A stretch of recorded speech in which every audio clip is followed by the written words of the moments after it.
শিক্ষা বোর্ড কেন খুব অতি তাড়াতাড়ি পরীক্ষাটি অনুষ্ঠিত করছে না? কেন স্থগিত আছে এখনো পরীক্ষাটি? তো এই বিষয়ে অনেক রকম কথা বলছেন। তো এই জন্য আজকে ভিডিওটি করা।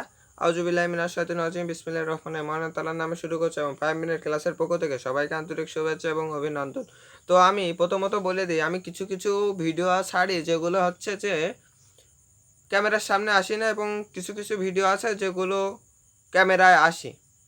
তো যেগুলো আসি না সেগুলো আমি অধিকাংশই বলে দিই। তো বিভিন্ন পরিস্থিতির কারণে ক্যামেরার সামনে আসা হয় না।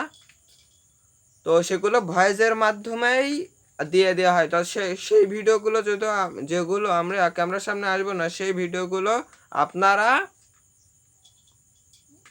আপনারা খুবই কথাগুলো মনোযোগ সহকারে শুনবেন এবং পুরো ভিডিওটি দেখবেন।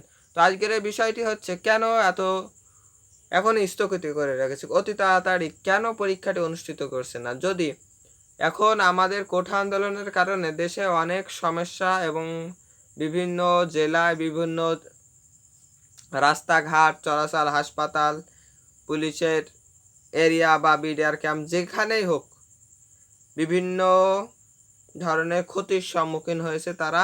তো এইগুলো ভালোভাবে করার জন্য, এবং রাস্তাঘাটের অনেক দুর্দশা যারা খবর দেখেছেন তারা ভালোভাবেই জানেন।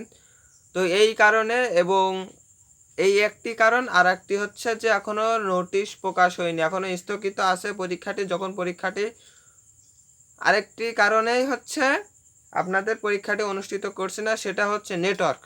64টা জেলায় যদি নেটওয়ার্ক না থাকে তাহলে পরীক্ষাটি কোনোভাবে অনুষ্ঠিত করতে পারবে না। সারা বাংলাদেশে 100%-এর থেকে 30% নেটওয়ার্ক এখনও আসছে, শুধু ওয়াইফাইয়ের। এখনও তো সিম কার্ডের বাকি, শুধু ওয়াইফাইয়েরই 30% আসে, এখনও 70% ওয়াইফাই বাকি।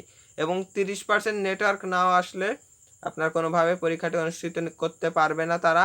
যদি অনুষ্ঠিত কিভাবে করবে, এটাই হচ্ছে, আমি আপনার একটা কথাই বলি, যদি 64 জেলার ভিতরে যদি অর্ধেক জেলার নেটওয়ার্ক থাকে আর অর্ধেক জেলার যদি নেটওয়ার্ক না থাকে, তাহলে পরীক্ষাটি শুরু করে দিল এবং কেন্দ্রীয় যে ছাত্রছাত্রীরা সবাই বসে থাকলো এবং সেই স্থানে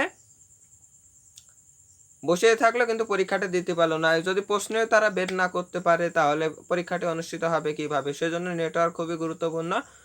তাই এই ভিডিও এই পর্যন্ত শেষ করছি। ভিডিওটি ভালো লেগে থাকলে লাইক, শেয়ার, কমেন্ট এবং চ্যানেলটি সাবস্ক্রাইব করে রাখতে পারেন এবং পাশে থাকা বেল আইকনটি বাজিয়ে রাখতে পারেন, এবং আরও পরবর্তী নিউজ পেতে আমাদের 5 মিনিট ক্লাসের সাথেই থাকতে পারেন। ধন্যবাদ সবাইকে।